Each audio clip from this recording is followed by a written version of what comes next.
Welcome to another Chef Knives to Go quick look product review. I'm Steve Gamache, and what we have this time is the Tsunehisa SRS13 stainless Nakiri 165mm knife.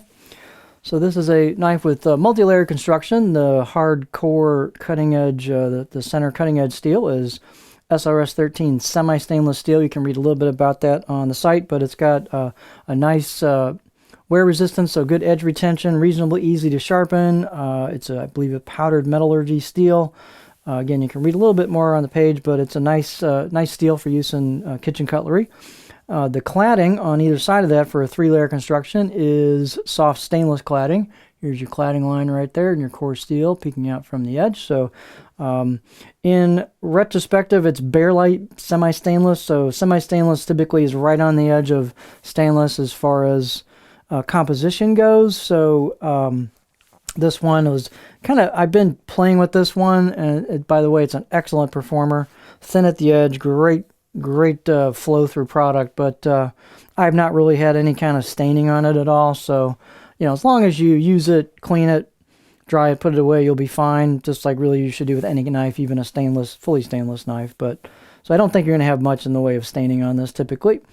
The weight and dimensions can vary a little bit from knife to knife, but this particular one is 151 grams or 5.3 ounces. Heat treats around 62 Rockwell on that SRS13 steel.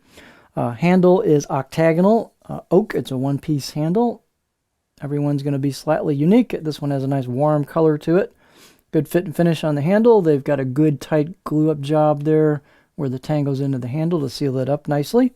The edge length is right about 165 from the back of the heel to the usable part of the curve of the tip. And then the overall length is about 306 millimeters from handle to end of the top of the knife blade. Spine thickness is pretty thin. It's got a fair amount of stiffness to it, but it's pretty thin. It's about 1.8 millimeters, pretty much just all the way across.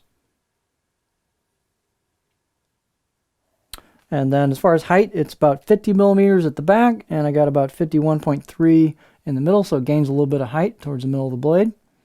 So it's got a little decent height to it. The fit and finish is nicely done on this. Let's take a look at the beauty shot here. So it's real easy to tell there where your cladding is and where your core steel is. You've got horizontal finish marks on the main part of the blade and vertical finish marks on the grind.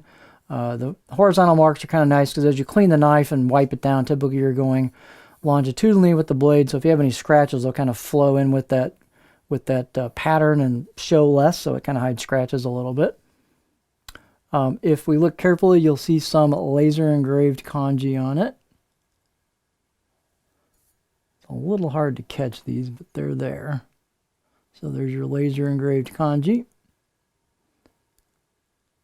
The grind is right where you see, so right where that change occurs, you can see it's ground down towards the edge. There's your core steel, there's your grind. Here's the left side of the blade. So nothing fancy, but nicely done. They've rounded the edge of the spine a little bit. They've rounded the edges of the choil a little bit. So fit and finish it's good. It's usable out of the box. I'll give this one a 6 out of 10 on my edge scale. So pretty darn sharp out of the box. Maybe 7 out of 10. It's pretty good. Performance on this is very, very good. They are quite thin at the edge, and I was cutting some onions the other day with this, and it just blows through those.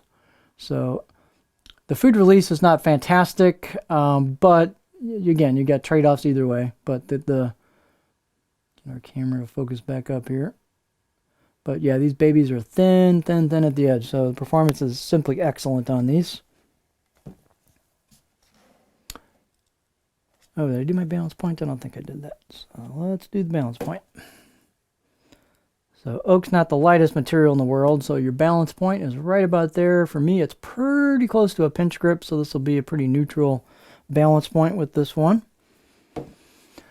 Let's look at the cutting edge profile. The style of knife can vary from almost dead flat to a little bit of curve to it. So this one has a little bit of curve to the belly of the blade. Definitely curved tip, so which means you can rock these pretty much as high as your heart desires. So they will actually rock pretty nicely. This one's not super flat. You can kind of see that curve there. So it's got a little bit of flat towards the back if you want to chop in that part. You could probably chop in this section here if you wanted to.